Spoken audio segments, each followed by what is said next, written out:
जय गुरुदेव। गुरु बिन ज्ञान न उपजै, गुरु बिन मिलै ना मोक्ष।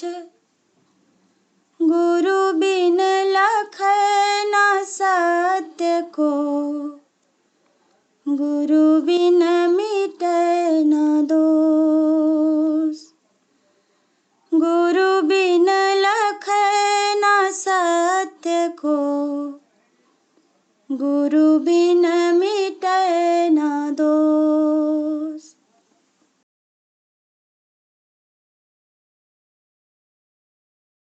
ध्यान अब भी ना दोगे तो पछताओगे। ध्यान अब भी ना दोगे तो पछताओगे।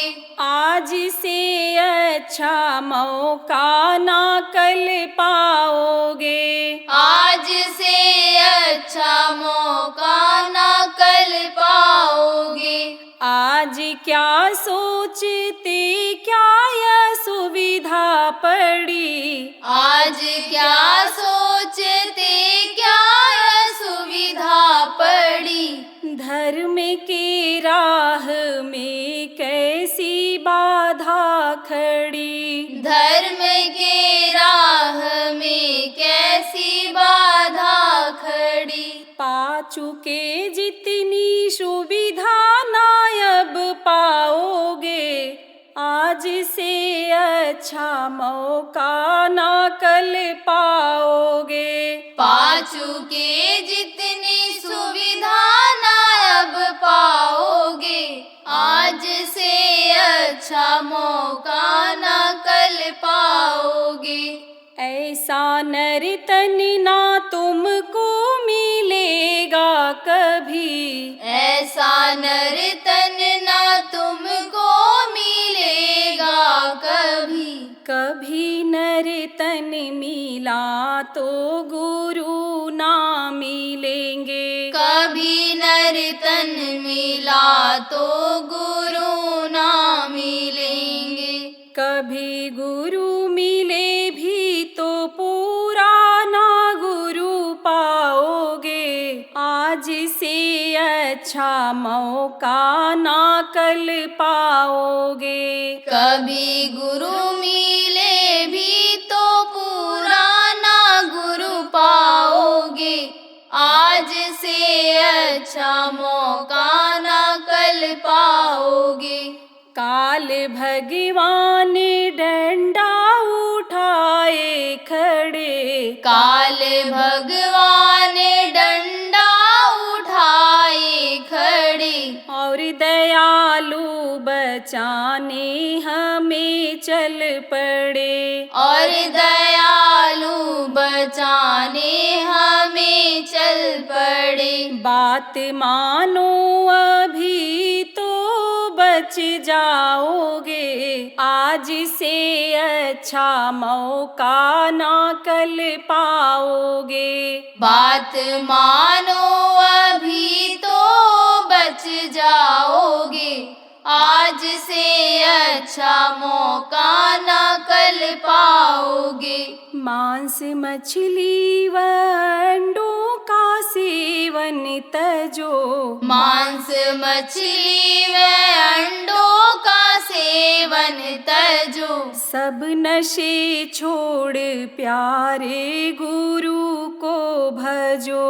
सब नशे छोड़ प्यारे गुरु को भजो। आओ सत्संग में सब समझ जाओगे।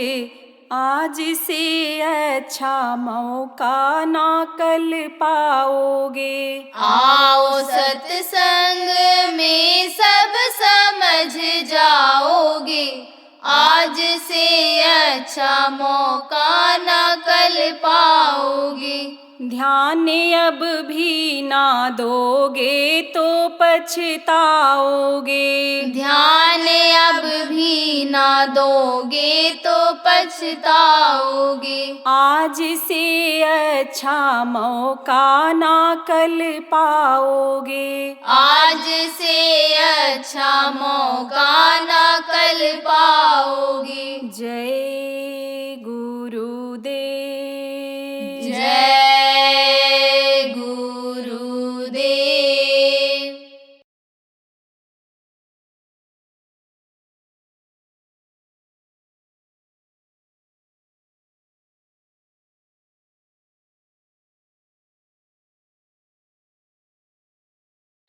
आप ये समझो अमावस्या पूर्णिमा और ये तीज त्योहार जो आते हैं यह भी मनुष्य से ही जुड़े हुए हैं। यह मनुष्य के लिए ही बनाया है, लेकिन जब इस चीज को लोग समझ नहीं पाते हैं तो पूरा लाभ नहीं ले पाते हैं, इधर उधर भटकते रहते हैं। है तो पास में ही लेकिन खोजते रहते हैं।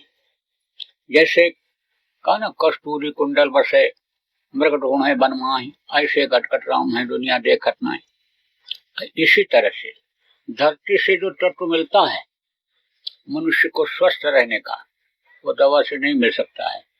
पेड़ पौधे जड़ी बूटियों से और ये जो जल से जो तत्व मिलता है, जो तत्वों की कमी से तकलीफ होती है उसकी पूर्ति जो इन चीजों से होती है वो दवा से नहीं हो पाती है।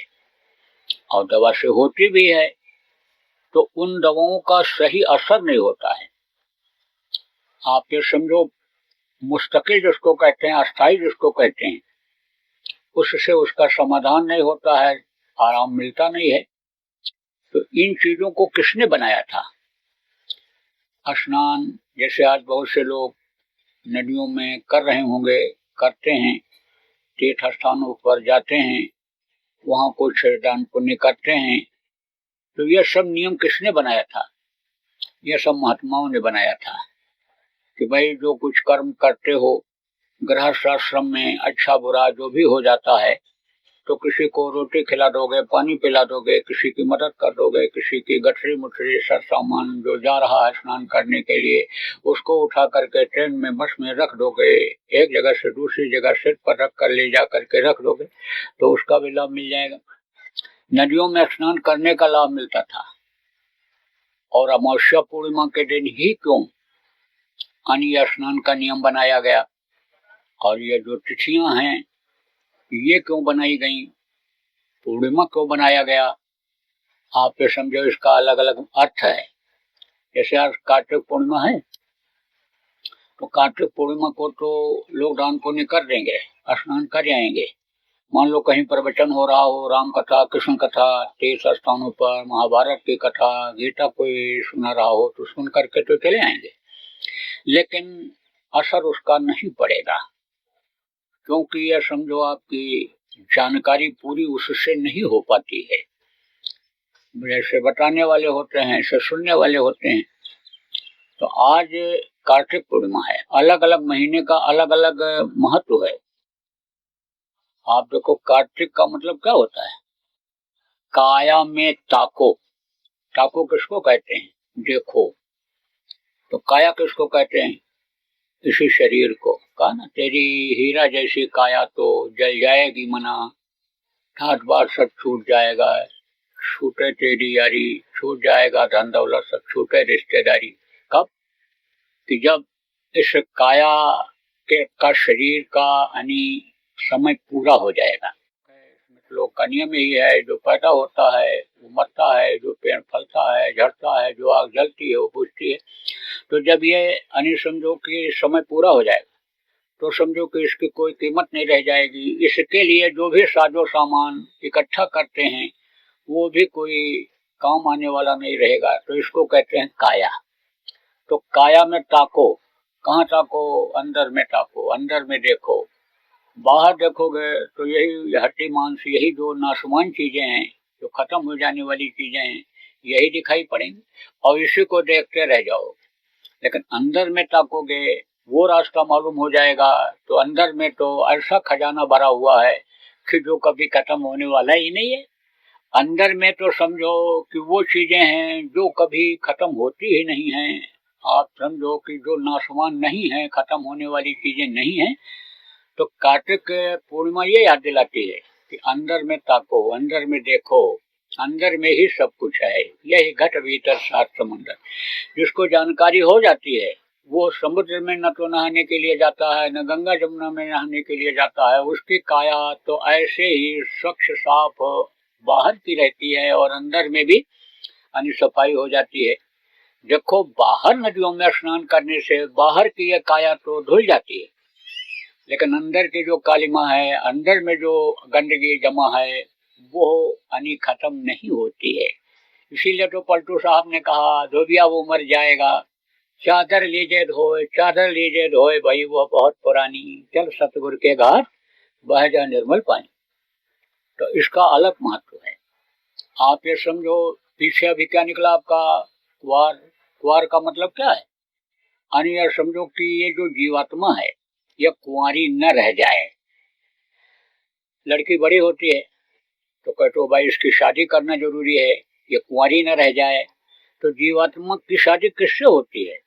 जीवात्मा की शादी होती है संत से, सदगुरु से, जो शब्द का भेद बताते हैं, शब्द के साथ इसको जोड़ते हैं। तो समझो कि सगाई शब्द से होती है।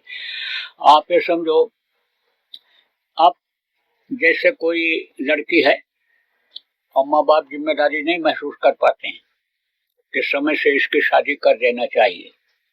तो जब उसका समय आता है, निराश होती है घर की तरफ से, तब वो खुद खोजने लगती है। अब वो ये नहीं खोज पाती है लड़की। देखो, व्यवहारिक रूप में भी आपको बता रहा हूँ, दुनियावी तरीके से भी आपको प्रेमियों समझा रहा हूँ।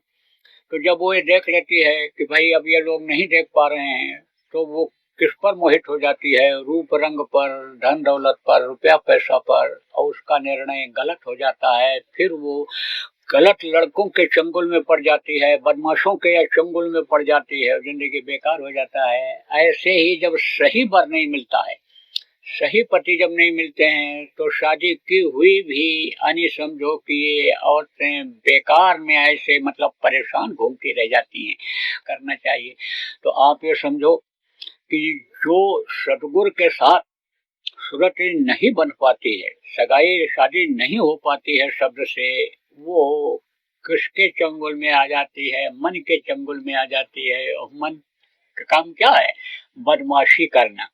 मन का काम क्या है? परेशान करना। मन का काम क्या है? अपने मुताबिक चलाना। तो शरीर को भी यह मन चलाता है, और जीवात्मा चूंकि शरीर में ही रहती है तो उसको भी यह विषयों का ही आदि बना देता है। आपको समझने की जरूरत है, और इसी में प्रेमियों समय निकल जाता है। देखो, कुआर के पहले कौन महीना आया? पहले भादव आया। तो भादव को कहते हैं कि भादव काला होता है। काला मतलब यह है कि काली घटाएं रहती हैं। तो न तो सूरज दिखाई पड़ता है और न चंद्रमा दिखाई पड़ते हैं। जब सूरज और चंद्रमा की किरणें जल के ऊपर पड़ती हैं, तभी मनुष्य को स्वस्थ रखने की शक्ति ये जल दे पाता है। तो नहीं पड़ता है तो अंधेरा ही रहता है। आप समझो कि कृष्ण पक्ष कहा जाता है। कृष्ण पक्ष में क्या होता है? जैसे दोनों में कृष्ण पक्ष होते हैं। आप समझो दोनों में अमावस्या पूर्णिमा होती है, हर यानी समझो महीने में होती है। तो कृष्ण किसको कहते हैं? कृष्ण वर्ण यानी कृष्ण जैसे थे। कैसे थे? सांवले थे। आप ये समझो कि राम भी सांवले थे, और इनके जो पिता हैं, आप समझो निरंजन भगवान जिनको कहा गया, ईश्वर जिनको कहा जाता है, वो भी सांवले हैं, लेकिन सुंदर बहुत हैं, बहुत सुंदर। इसीलिए उनको लोग श्याम सुंदर कहने लगे। देखो, किसी किसी का शरीर काला होता है, लेकिन चेहरे की बनावट अच्छी होती है, शरीर बहुत सुडौल होता है, तो देखने में बहुत अच्छे लगते हैं। कहते हैं कि बहुत ही हैंडसम पर्सनालिटी है, बहुत ही सुंदर, यानी समझो कि इनका सुदृढ़ शरीर है। तो इसी तरह से सुंदर तो बहुत हैं। अब यह भी देखा जाता है कि जैसे जहाँ पर काले लोग होते हैं उनके बच्चे काले ही होते हैं, जहाँ गोरे होते हैं गोरे ही होते हैं। जो पुरुष और समझो कि स्त्री में गोरा काला का अंतर होता है, उनके बच्चे उस तरह के होते हैं। ऐसे ही इन्हीं के ये जो अंश हैं, इसलिए इनको आप समझो प्रेमियों की श्याम कहा गया इनको। आप ये समझो। तो ये जो भादों का महीना है, ये समझो कि अच्छा उतना नहीं माना जाता है। देखो भादों में कोई पूजा पाठ शादी ब्याह इसीलिए लोग नहीं करते हैं क्योंकि उस वक्त पर एक तरह से कालिमा ही रहती है। दिन में भी देखो ये बादल है, रोशनी नहीं दिखाई पड़ रही है, सफेदी नहीं दिखाई पड़ रहा है। ऐसे ही आप ये समझो ठाड़ है। ठाड़ का मतलब क्या है? बच्चा देखो आशा लेकर के ही पैदा होता है। किस चीज के लिए आशा लेकर पैदा होता है कि हम अपने आत्मा का उद्धार करेंगे, कल्याण करेंगे। क्यों? क्योंकि माँ के पेट में ये पता रहता है कि मनुष्य शरीर जब मिलेगा और सद्गुरु मिलेंगे तभी हमारी आत्मा की प्यास बुझेगी। किसके लिए प्यास बुझेगी? दर्शन की प्यास कहते हैं, बुझेगी। दर्शन कब होता है? जब आमने सामने होते हैं। तो प्रभु समझो तब मिलेंगे कि जब हमको मनुष्य शरीर मिलेगा। यह उम्मीद माँ के पेट में बच्चे को रहती है और माँ का पेट से बाहर जब बच्चा आता है तभी उसको ये उम्मीद रहती है कि हम अपने जीवन में सफल हो पाएंगे।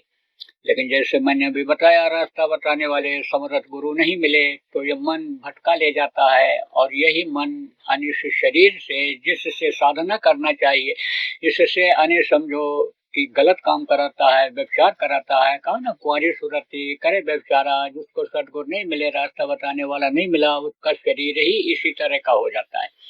तो आपको समझो प्रेमियों कि यह जो महीना आते हैं, यह किस लिए आते हैं? याद दिलाने के लिए आते हैं, बताने के लिए आते हैं। हर महीने का अलग अलग अर्थ है, तो आज बताने का समय नहीं है। आज तो मुझे आपको यही याद दिलाने का है कि अंदर में देखो, इसी शरीर में ही सब कुछ है। इसकी बनावट ऐसी है कि जिससे समझ लो कि प्रभु का दर्शन इसी मानो मंदिर में, मानो शरीर में ही किया जा सकता है। देखो, इसको हर कोई नहीं बना सकता है। आप ये समझो दुनिया के वैज्ञानिक लग जाएं, ज्योतिषी पंडित मुल्ला पुजारी लग जाएं, ये शिल्पकार जिनको कहते हैं, मोटे तौर से कह दो लोहार हैं, बढ़ई हैं, आप ये समझो कुम्हार हैं, कोई भी इस मनुष्य शरीर को बना नहीं सकते हैं। और अगर मान लो मिट्टी पत्थर का बना भी दिए तो समझो कि जैसे देवताओं को लोग बना करके मूर्ति और रख देते हैं, न बोलते हैं, न डोलते हैं, न कुछ कहो सुनते हैं, न कुछ पूछो बताते हैं, ऐसे ही ये मनुष्य का आकार ऐसे ही रह जाएगा। मूर्तियां बना देते हैं, दादाजी की, पिताजी की मूर्ति बना देते हैं, शहीदों की मूर्ति बना दिया, जो लोग देश के लिए काम किए, अच्छा काम किए, उनकी मूर्तियां बना देते हैं, लेकिन वो चल फिर तो नहीं सकते। तो इसके अंदर जो शक्ति है वो शक्ति नहीं भर सकते। कौन सी शक्ति है? यही जीवात्मा की शक्ति, जिससे समझो कि यह शरीर चलता है। प्राण वायु की जो इस शरीर को चलाते हैं, प्राण क्या है? वायु ही है। तो वो न तो खींच सकती है मूर्ति किसको? हवा को, और या न समझो न छोड़ सकती है। तो प्राण तो अंदर रहता है, लेकिन ये जो हवा है यही उसको संचालित करता है, ताकत देता है। प्राण तो समझ लो कि समझो कि यह चेतन तब होता है कि जब इसको हवा मिलता है। हवा ना मिले नाक से, मुंह से, तो भी दम घुटने लगेगा, कहोगे प्राण अभी भगने लग जाएगा, निकलने लग जाएगा। हाथ मुंह बंद किया रहो तो और सुराख से, नीचे के सुराख से प्राण निकलेगा, वो तो निकलेगा, रुक नहीं सकता है। तो आपको समझने की जरूरत है, ये शक्तियां जो हैं ये चैतन्य किए हुए रहती हैं। ये जो इसका सिस्टम बना हुआ है चक्रों का, ये चक्र चलते रहते हैं। तो स्थान ये है समझो कि शून्य नहीं पड़ता है। जब चक्र रुक जाते हैं तो यही स्थान शून्य पड़ जाता है। लुंज जिसको कहते हो, समझो कि चल फिर नहीं सकते, हाथ को उठा नहीं सकते हैं, समझो कि कान से सुनाई पड़ना बंद हो जाता है, आंख की तरफ जब शून्य हो जाता है, फालिज मार देता है, नसें समझो कि काम नहीं करती हैं, तो आंख से दिखाई नहीं पड़ता है। तो यह सब जो सिस्टम बना हुआ है, उन सिस्टमों से ये शरीर चलता है। यही जल, यही अग्नि, आग जिसको कहते हो, इसी से ये शरीर बनता है। कहाँ बनता है? माँ के पेट में बनता है। किसके शक्ति से बनता है? माँ के शक्ति से बनता है। माँ के अंदर ये तत्व रहते हैं, उसके तत्वों से ही इसका निर्माण होता है। तो शुरू में तो आप ये समझो कि जब सृष्टि की रचना जब नहीं हुई थी तब तो ये समझो कि ये तत्व थे भी नहीं, ये मसाला ही नहीं था। कुछ मसाला ऐसा ऊपरी मसाला था जो शब्द के जरिए यानी सतपुरुष ने निरंजन भगवान को दिया था कि इससे आप जाओ सृष्टि की रचना कर लो। तो उन्होंने यानी समझो कि शब्द के जरिए ही उस मसाले को उतारा था। तो वो सब कैसे कैसे हुआ, किससे कैसे हुआ, ये भी आज थोड़ा सा आपको कार्तिक पूर्णिमा के दिन राजमेर रोड पर यानी जयपुर में आश्रम पर आपको बता दे रहा हूँ। तो आप ये समझो प्रेमियों कि सबसे पहले यानी जो शब्द उतरा नीचे यानी समझो आकाश तत्व की उसकी रचना हुई, और आकाश तत्व से ही कि आपका यानी वायु प्रकट हुआ, और वायु से अग्नि प्रकट हुई, और अग्नि से ही उत्पत्ति जल की हुई, और जल से इस पृथ्वी की उत्पत्ति हुई। आप ये समझो कि यही एक दूसरे को चलाते हैं, इनको भी इन तत्वों की जरूरत पड़ती है चलाने के लिए, और यही इनको चलाते हैं और यही इनको समझो कि खत्म भी कर देते हैं। महाप्रलय जब होता है तो एक दूसरे को खा जाते हैं, समा लेते हैं अपने में। सबसे पहले धरती तत्व खत्म होता है, धरती के अंदर जितने भी जीव हैं कीड़े मकोड़े सब खत्म हो जाते हैं, तड़प करके मरते हैं, क्योंकि धरती का खुराक जो इनको मिलता है जिंदा रहते हैं वो नहीं रह पाते हैं। पत्थर भी आप देखो, अगर आप उठा करके कहीं ऊपर रख दोगे, धरती का उसमें कोई तत्व नहीं मिलेगा तो बढ़ता नहीं है। और नहीं, अगर धरती पर बड़े बड़े छोटे पत्थर भी अगर पड़े रहें तो कुछ दिन में वही बहुत बड़े बड़े पत्थर हो जाते हैं, वो भी बढ़ता है। इसी जो भी कीड़े मकोड़े और अत्थर पत्थर हैं ये सब धरती के तत्वों से बढ़ते हैं। तो आपको समझने की जरूरत है, जब तत्व का खिंचाव होता है, ये खींचता है, जब जल इसको शोषण करता है धरती को, तो ये एकदम भुरभुरी हो जाती है, और भुरभुरी जब हो जाती है तो एकदम पानी में मिल जाती है। नीचे यानी समझो क्या है, इस धरती के जल है, पूरे दुनिया में पूरे संसार में जल ही जल है। केवल 1/4 हिस्से में जैसे दूध के ऊपर मलाई आ जाती है, ऐसे यह धरती 1/4 हिस्से में तैर रही है। इसीलिए जब खोदते हैं तो नीचे पानी मिल जाता है। ज्यादा गहराई में खोद देते हैं तो वहां से पानी अपने आप निकलने लगता है, मोटर भी नहीं यानी समझो लगाना पड़ता है। कहीं कहीं आप देखो उधर नेपाल में बहुत ज्यादा है, अपने आप पानी निकलता रहता है। इतना प्रेशर उस यानी पानी का दबाव इतना रहता है कि उसी सुराख से यानी बाहर निकलने लगता है। तो ये अपने में मिला लेते हैं। जब कड़ा रहता है पत्थर पहाड़ तो समझो कितना भी पानी डालो तो घुलता नहीं है, और जब वो मुलायम हो जाता है, धरती मुलायम हो जाती है तो मुलायम मिट्टी जल्दी घुल जाती है।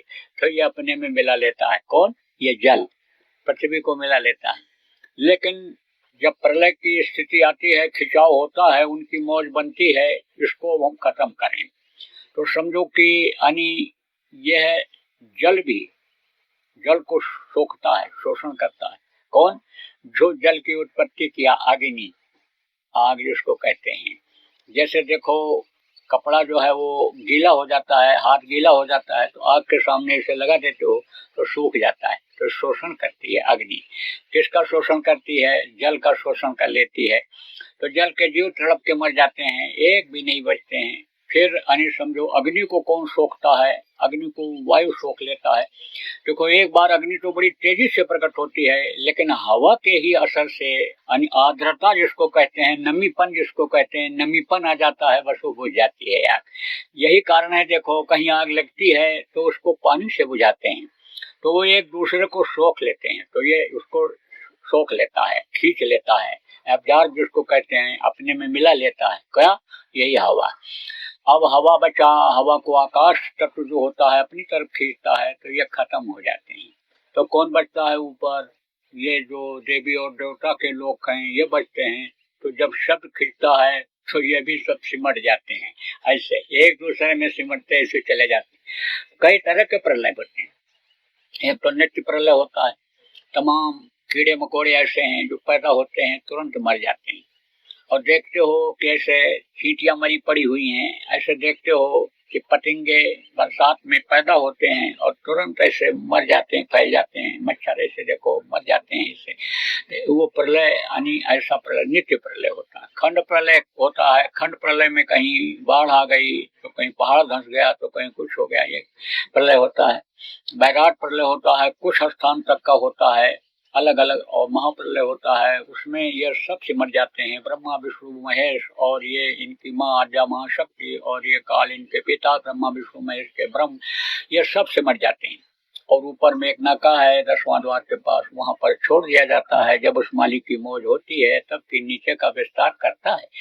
लेकिन कोई चीज देखो समेटने में तो देर नहीं लगती है, विस्तार करने में देर लगती है। इसलिए ऐसा आदमी देखो यहाँ भौतिक चीजों को भी समेटना जल्दी पसंद नहीं करता है।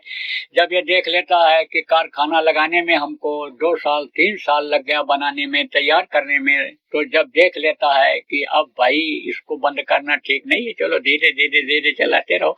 लेकिन जब देख लेता है न मजदूर मिल रहे हैं, न सामान मिल रहा है, न कारखाने की व्यवस्था ठीक हो पा रही है, मजबूर होकर के बंद कर देता है। ऐसे ही वो प्रभु जब देखता है कि हमारे नियम के खिलाफ अब सब काम हो रहा है, मनमानी हो रहा है, न्याय यानी समझो कि जो यानी होना चाहिए नहीं हो पा रहा है, तब वो समेट लेता है। बहुत से विभाग देखो सरकार बंद कर देती है, बहुत से लोग आप व्यापार बंद कर देते हो, काम बंद कर देते हो। ऐसे जब वो देख लेता है कि अब यह है यानी एक बार से खत्म करके फिर नए सिरे से शुरू करना ठीक रहेगा, तब यह महाप्रलय होता है। तो प्रेमियों, इन 5 तत्वों से इस शरीर की रचना हुई है। यह सारे 5 तत्व केवल मनुष्य शरीर में ही होते हैं। देवताओं का शरीर 17 तत्वों का होता है, लेकिन उनके अंदर यानी समझो यह रास्ता जो आपके अंदर है प्रभु के पाने का, अंदर में झांकने का, अंदर में प्रभु के दर्शन करने का, वो उनके अंदर रास्ता नहीं है। आप ये समझो वो देखते कहाँ तक हैं, वो अपने लोक तक ही देखते हैं, वहीं तक वो जा सकते हैं, आगे नहीं जा सकते हैं। उनके पास कोई वीजा पासपोर्ट आगे जाने का नहीं है। जैसे आप अपने देश में किसी भी सीमा तक जा सकते हो, दूसरे देश में जाने के लिए वीजा पासपोर्ट की जरूरत पड़ती है, ऐसे ही उनके पास नहीं है कोई कि आगे जा सकें। दिखाई तो उनको पड़ता है, उनको जितनी आवश्यकताएं जरूरतें आपको हैं उनको इतनी नहीं हैं। आपको तो इस शरीर को चलाने के लिए यानी रोटी की जरूरत है, कपड़े की जरूरत है, रहने के लिए मकान की जरूरत है, लेकिन यानी समझो उनका जो शरीर होता है सूक्ष्म होता है। सूक्ष्म किसको कहते हैं? छोटा, छोटा शरीर होता है उनका। तो देखो छोटा बच्चा होता है तो कम खाता है, अब भारी भरकम शरीर होता है, वजनी शरीर हट्टा कट्टा होता है तो 2 किलो का यानी खबर ले लेता है, 8 रोटी 10 रोटी नाश्ते में खा जाता है। ऐसे ही यानी समझो कि यानी उनका शरीर सूक्ष्म होता है। तो वो अपना शरीर कैसे चला लेते हैं? सुगंधी से, खुशबू से। जैसे छोटा बच्चा है तो थोड़ा सा दूध का इंतजाम कर लो, उसका पेट भर जाएगा। लेकिन जवान आदमी का दूध से पेट नहीं भरता है, उसके लिए तो अनाज चाहिए, फल चाहिए, किसी भी चीज से उसका पेट भरना चाहिए। तो ये शरीर तो उनका सूक्ष्म होता है, लेकिन ये सुखी तो रहते हैं क्योंकि वहां पर कोई दुख नहीं है, वहां कोई रोना धोना नहीं है। वहां पर यानी समझो ये जो स्थूल शरीर में मन है, ये स्थूल हो गया, जो मोटा हो गया, इंद्रियों के घाट पर बैठ करके रस लेने वाला मोटा हो गया, उसको तो वहाँ इंद्रियों के घाट का रस मिलता नहीं है, तो वो भी दुबला ही रह जाता है। तो मनुष्य शरीर से जो अंडी मन होता है, अंडी मन कहलाता है, जो देवताओं का मन होता है, वो उनको तकलीफ नहीं देता है। तो वहाँ सुख ही सुख है, उजाला ही उजाला है, प्रकाश ही प्रकाश है। गंदगी नाम की कोई चीज ही नहीं है स्वर्ग और वैकुंठ में, ऊपरी लोकों में, वहां पर तो कोई इस तरह की चीज है ही नहीं। तो सुखी तो बहुत रहते हैं वो शरीर से, लेकिन उनका मुक्ति मोक्ष नहीं हो पाता है, उनको उतरना पड़ता है। कहाँ उतरना पड़ता है? पूरी छीड़े मृत्यु लोक में आना पड़ता है। अब ये जरूर है कि अच्छे घरों में जन्म ले लेते हैं, कोई कमी रहती नहीं है, खाने की, पहनने की, ऐश आराम की चीजें खूब होती हैं, लेकिन यह समझो कि जरूरी नहीं है कि उनकी आत्मा का उद्धार हो जाए। उनको अगर पापी आदमी मिल गए पापी मन हो गया, पापी स्वभाव अगर हो गया, तो समझ लो कि उसकी सजा उनको भोगनी पड़ती है, नरकों में चला जाना पड़ता है। और नहीं तो आप ये समझो जन्म मरण की पीड़ा बर्दाश्त करनी ही पड़ती है।